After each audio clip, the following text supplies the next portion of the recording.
So before the pandemic, we were carrying about 64 million boardings a year. Boarding is each time somebody gets on board a bus, train, or van. That ridership has diminished. Now we're doing a little bit better than 27 million passenger boardings, but transit systems across the country have experienced tremendous impacts from the pandemic. So now we're going to have to work through that and adjust our service to how, where, and when people want to travel now, and invite people back on transit. You know, one of the things that happened when schools closed and business closed, we got all weird about being around people, especially around people we don't know and in close quarters. And that's part of transit. That's part of being on a bus or a train, also an airplane. So it's going to take time before people are comfortable entirely with those kinds of environments. 91% of our fleet is fueled by compressed natural gas or electricity. Just remember that, because I'm going to talk about that in a moment. So Streetcar actually opened in May in Tempe, and it circulates all around downtown Tempe. It connects in two places to light rail, and it moves through the Arizona State campus. This is a little over 3 miles of track, 3 stations. It is crossing over to the west side of I-17 and terminating at the Metro Center Mall, and it can be expanded further northwest in a subsequent phase. So we've just built a parking deck there. I'll show you some photos. Elevators, escalators, which is a big bit of infrastructure. And then the South Central extension is going. Anyone been downtown lately? My apologies for all the dust. So all of that construction, that's us. We are expanding this 5.5 miles down into South Central Phoenix. There's a whole square block of downtown right now that's fenced off, and there's just a big hole there, a hole the size of a square block, right? And that's part of a new development. That's going to be the downtown rail hub. It's also going to be the bus hub. There will be ground floor retail and other kinds of spaces in 2 large residential towers. Housing has become super expensive recently, and being able to afford housing in a dense place like downtown, where you don't have to own a car, you can walk or bike or take transit to get around, is a huge game changer. So Streetcar in Tempe. This is the South Central Extension downtown. So this is what it looks like, actually not far from Valley Metro's headquarters, where my office is located primarily. So we are tearing up the streets, laying tracks, and heading south. It's a lot of work. It's a big project. This is Northwest Phase 2. So this is I-17. And this is where we're building in this direction. So this will be the terminal station for now. This is the Metro Center Mall, which will be redeveloped. And the catalyst for that redevelopment is the growth in the surrounding community, but especially the expansion of light rail to that doorstep. So that's going to be a very, very exciting development that you'll all actually get to watch take shape, which is very cool. Once we're done with that, hopefully we have the opportunity to continue expanding. The Capitol Extension and I-10 West Extension would be 2 different phases of the same corridor that would take that light rail west of downtown and eventually be running parallel to Interstate 10, which is some of the most congested highway in our region, I-10 west of downtown. So looking ahead, some of the things that I'm excited about and some of my leadership framework for Valley Metro includes innovation that is really focused on the customer. I mentioned earlier, I am passionate about serving people and making people's lives easier, making transit easier, making it be a no-brainer. It's easy to plan, book, and pay your trip and get around. Maybe you use a service that is demand responsive, not like a bus if you're in some place where it's not very dense and it doesn't make sense to run a giant bus that's 40 feet long. And we have a lot of communities like that across the valley in our low density areas and our high density areas. We need big vehicles that move fast, like light rail trains and buses. We're also working on workforce development. So we have a lot of challenges in transit, a lot of balls in the air all the time. One of our greatest challenges right now is workforce. That is recruiting, training, and retaining enough employees to fulfill our mission.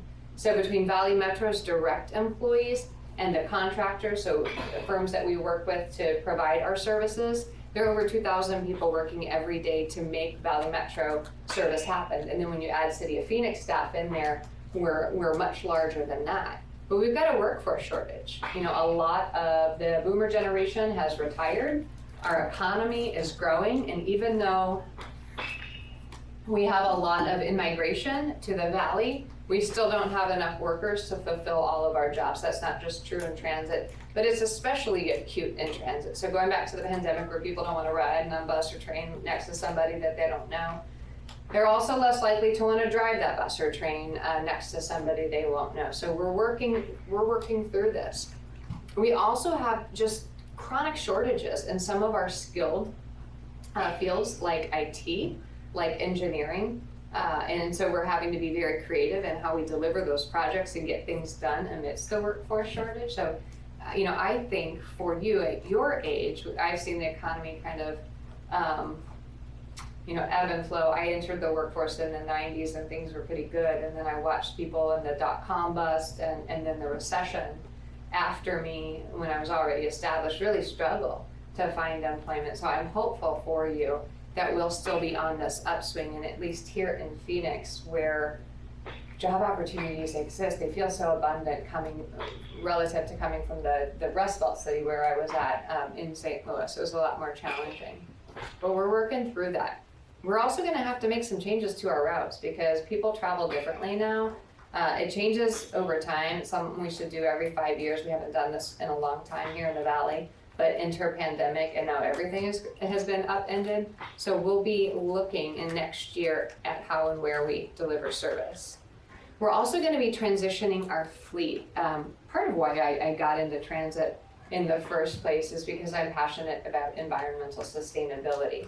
We know the most the greatest way that Valley Metro can contribute to a cleaner, greener Phoenix is by getting more people out of cars and onto our buses or trains. And then the next thing that we can do is to make the operation of our vehicles themselves cleaner. We run mostly compressed natural gas buses, and so right now we're working on a study that will help us transition that fleet to electric buses, possibly hydrogen fuel cell buses. It's something that we're a little bit behind on, if I can be honest, and I've been surprised at that. Coming from the east, which socially we're very different. Coming here to the valley, I thought, what in God's name is going on? We're not talking about climate and diversity, equity, and inclusion, which is interesting. But we are now at Valley Metro. This is now a priority for us, and we can do it. We've got opportunity, we've got resources. While I was in St. Louis, I led the nation's single largest initial launch of battery electric vehicles. It's a big, challenging, meaty project, and I look forward to very much doing that here. And then finally, diversity, equity, and inclusion focus. We talked a little bit about this earlier. This hasn't been something that the organization I now have the pleasure of leading has been focused on, but we are focused on it now. I never set out to have a career in transportation or transit. I never even rode transit until I was a young adult. I actually grew up like on the outskirts of town, in the floodplain of the Mississippi River in southern Illinois near St. Louis. My dad was a school teacher, or a steel worker, as I mentioned. My mom became a school teacher. I came from very practical kind of people, so they were like, you can be so many things. You can be a nurse, a teacher, or a mom. Like, these are your choices. We didn't have the internet then too, so it was harder to imagine what could be. I decided I wanted to be an artist and started college. I applied to art schools and it was just too expensive, and started college as an art major. And I think that like practical part of my DNA was like, oh girl, that's way too scary. Maybe don't do that. So I started in geography. When I'm not wearing high heels and working in urban transit, I like to spend my time outside. I hike, I camp, I snowboard, I swim. These are the things that my family, I bike. These are the things that we love to do. And so I liked working in the natural environment. And so I got a degree in geography. I did geographic information systems. You guys know what that is? Like mapping.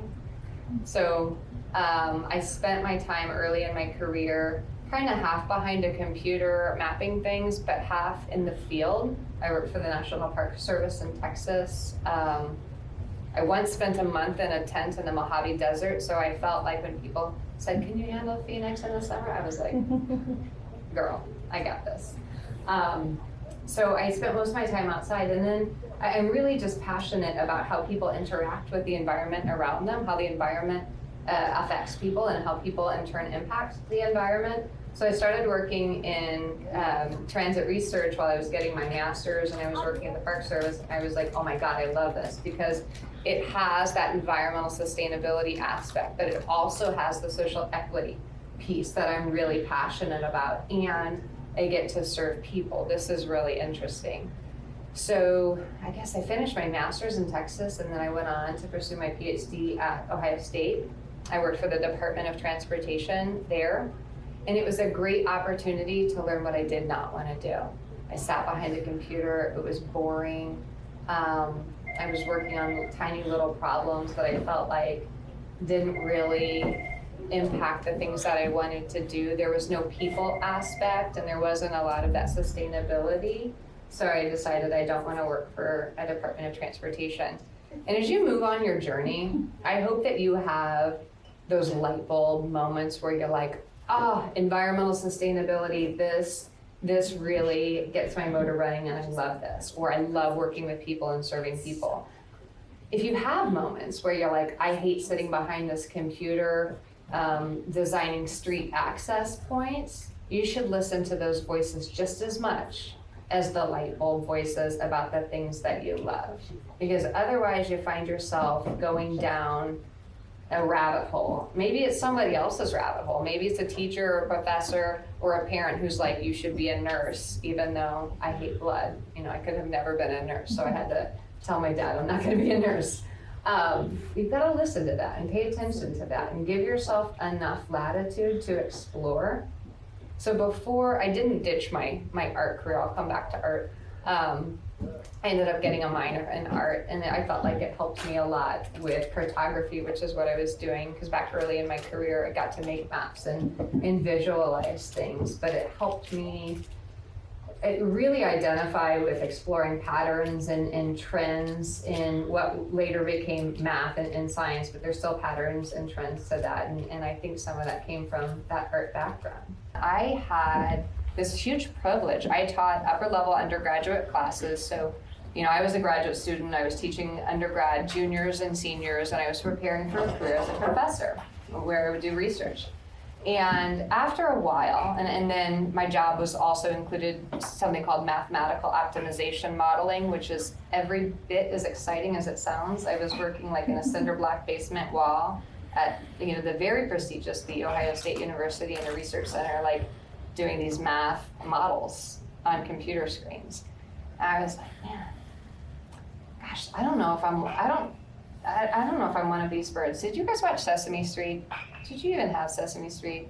Okay, so Sesame Street had this segment, like, it was picking out patterns, like one of these is not like the others, So I look around the room at my colleagues who were all like just jamming away and loved, they could just program for like 18 hours a day. And I was like, gosh, one of these is not like the others. I don't think this fits me. And I was teaching and I was preparing for that career in academia, and I had the role that everybody wanted. I was teaching the class. And I thought, preparing for my lectures and doing my office hours with my students is not the favorite part of my day. And also, I was pretty young at the time, and I thought, how in God's name am I preparing these undergraduate students to go off in careers in transportation and logistics and things like that, when I've never worked actually in logistics, and I haven't spent a whole lot of time in transportation. And so while I was doing my my PhD dissertation, I was collecting data. I was getting data from these folks in St. Louis, and I was from there. And so I said, well, I'll stop in and have lunch next time I'm visiting. We stopped in and had lunch, and I was listening to what they did, and I was just kind of like crushing on their jobs a little bit. And I thought, well, I can do this, and here's what I bring. And so we just struck up a relationship, and they ended up creating a position for me, and I was ready to lift my head up from the lab in the classroom for a minute and get into practice. And I made my husband, because we were from St. Louis and I hadn't lived there a long time, I made him swear we were not staying, we were not going to move to the suburbs. This was just for 2 years. We moved about every 2 years. And I'm sure there were other promises. I'm sure, knowing me, I wrote them down. I probably had him sign it. I do things like that. It's ridiculous. So we just sold our house in the suburbs of St. Louis after 16 years and moved here. But the reason I stayed so long is because I loved and still love working in transit. It's something that most of us don't get into. It's different now. Like, I feel like urban culture and urban planning are so much more a thing than when I was coming up. But it gets in your DNA. You know, I love the smell of a machine shop and a bus garage. I worked in planning and research and development, and I had the opportunity to move up pretty quickly. I guess I must have moved up 4 times in the 16 years I was there and left as their executive director. But I moved up because I worked hard. So this is a hallmark of what I do. I work my tail off. I had a good skill set that I brought with me from those other professional experiences and all of that education. I like to problem solve, and I also am curious. So I was always jumping in and spending time with folks in other parts of our organization and our business, and forming relationships with them and starting to work with them and collaborate with them. And I also was really fortunate enough to have a couple of bosses along the way who took the time to invest in me and create opportunities for me. Sometimes, let go of the reins and let me run with projects and programs a little bit. And it has helped tremendously. So I stayed with transit, and what I love about being a CEO is that I have the tremendous opportunity to cast a vision and say, come in, because I'm coming in from transit and saying, okay, I've got a lay of the land. I know what our opportunities and challenges are. Here's where we're going, and here's where we're going to get there. And I also get to work with people like Michael and Bree, who are so passionate about what we do. And that's what makes the long days worth it. That's how we get through big challenges and struggles. And we have big challenges and struggles. I mean, we've got trying to recover ridership from the pandemic. We have the uncertainty of our financial future because our primary funding source, not just for transit, but all transportation and infrastructure in Maricopa County, called Proposition 400. We don't know when the governor and the incoming now, I guess, House and Senate in Arizona will authorize us to take that back to the voters. And depending on how things go at the polls today, we're super concerned about the legislators we might have in place and their willingness to make investments in transportation. Even though when you think about how we are the fastest growing county in the country and affordability is a big challenge, thinking about stopping investing in transportation is just absolutely bonkers to me. But yet, here we are contemplating as a state whether or not Maricopa County can continue investing in transportation. So big challenges that we deal with, but at the end of the day, we keep doing it because we know we have people to move. People got places to go, and because people got places to go, we have jobs to do, and that's fundamentally what we do every day. So I love what I do. I never thought as a high school senior sitting in drafting class, I was like, this just seems interesting. I feel like this is a good skill. I should do it. And I can always get a job in construction or something.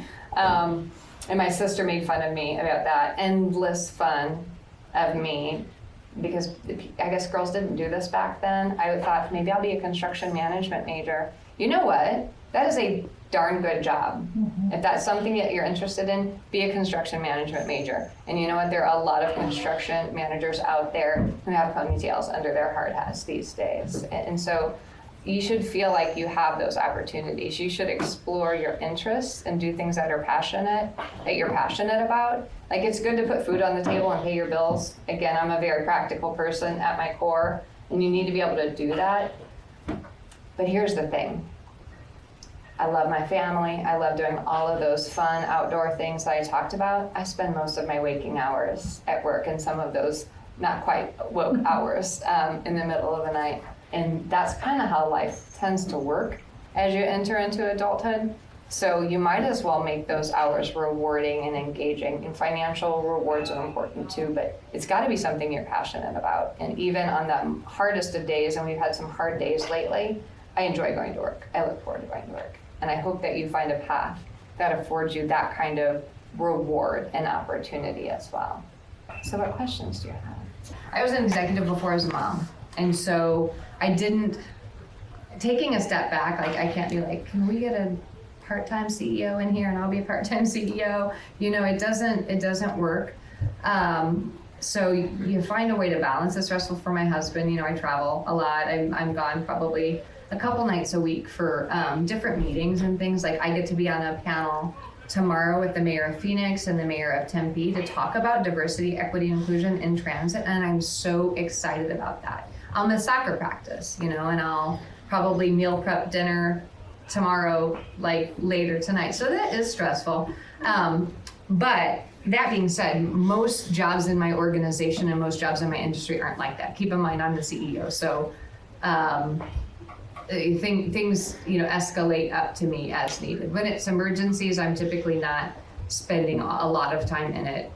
The things I'm spending a lot of time in after hours tend to be of the political nature, or unless we have a major accident or incident, then I'm involved. So yeah, it can be stressful. So I really strive for balance. And for me, balance doesn't happen on a daily basis. I can't say like every day I'm gonna spend X number of hours at work and at home. It doesn't work like that.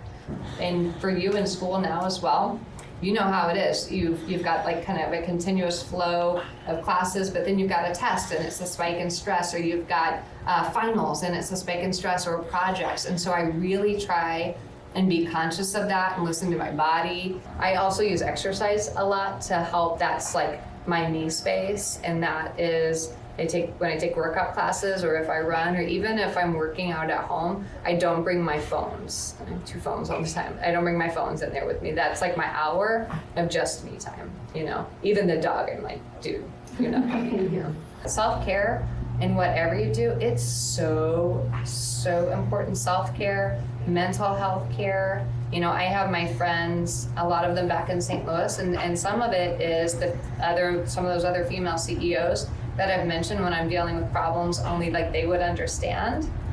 I call upon them and I reach out to them. Or if I just want to vent, I go walk the dog and I call one of my girlfriends and I kind of get it off my chest, or just have a good workout. So I'm so focused and exhausted while I'm doing it, I can't think about whatever that was on my brain, because I'm trying to get through this and through this workout. So stress relief, man, I'm glad you asked that. What's your biggest achievement so far? Biggest achievement. Annalise, Stella, and Scarlett, those are my daughters. They're, bar none, my biggest achievement. Professionally, I would say my biggest achievement, that battery electric launch in St. Louis, that was huge. And that was a big lift. And it was something I had been working on for a decade.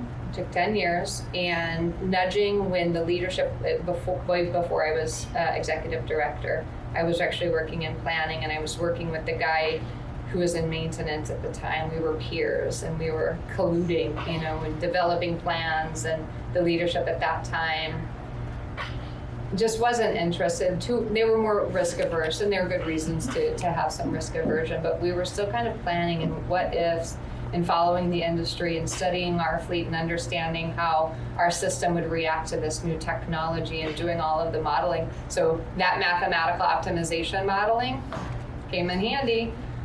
So we were doing that for years. And then when I became executive director and had then the authority to make the decisions about what we were gonna buy, and I also, before I was executive director, I also wrote grants. So writing, math and writing, whatever you're gonna do, I tell this to my children all the time, work on your math, work on your writing, because you never know how much you're gonna use them. And I use math and writing all the time. So I was writing grant applications, and we got several successful grants in St. Louis. And then when I was executive director, I pushed the accelerator button. And so we went big and went fast. And so I think that's my favorite achievement. Yeah, there are other things, but I think that's the biggest one.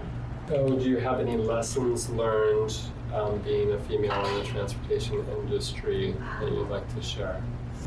So speak up, find your seat at the table, take your seat at the table. There's a famous quote, God, and I forget her name, and she said, if there isn't a seat at the table, bring your own chair. So listen, make sure you have a voice. Don't speak just to speak if you don't have anything good to say, because then people aren't going to listen to you. But when you have an idea and you have something to contribute, say it, speak up. But listen, especially while you're learning and when you're early career, listen. And something that I used was trying to anticipate, and this is true whatever career you're in, trying to anticipate my boss's needs and paying attention to the problems that are swirling around and that they might need help with. And I have staff that do this today. And coming up with solutions for them that would make their job easier or make them look good. I also, and I hope you ladies don't have to go through this. For a lot of years, I did a lot of work and just kind of stood behind the curtain, if you will. And some of that had to maybe do more with the egos of the people I worked under at times. But I also think when you do good work, eventually it does show. And it worked. It did work like that for me. Eventually it did show. I thought 2 roles ago, so if we go back maybe 10 years, I thought that everyone assumed that my boss, like this was all his work, but then when he was gone, people were like, well, it's obviously Jessica. So obviously she's been doing the work and she should probably be a strong competitor for that job, and I was, and I got it. So yeah, ask for opportunities. I think that females do it less often. When you think about an opportunity, whether you're going to apply for a scholarship or apply to a school, apply for a club or for a job, here's something that we do as women. We do it as women and minorities especially.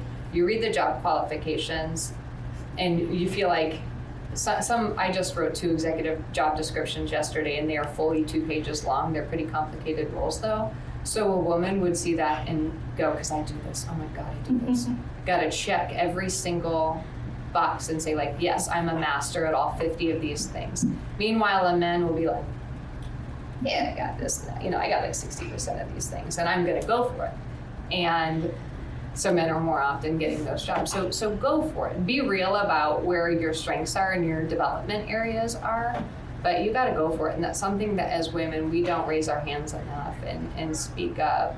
So I try it and build a diverse team, but I also try to read people and look around the room and feel like I feel like you've got something to say here. What Susan, or what do you think about this? So I try to be conscious of calling upon people, but that's a difference between I think in my experience between women and men. I also rely on my girlfriends. I've got a close and small network of executive women in transportation who are just badasses in their fields.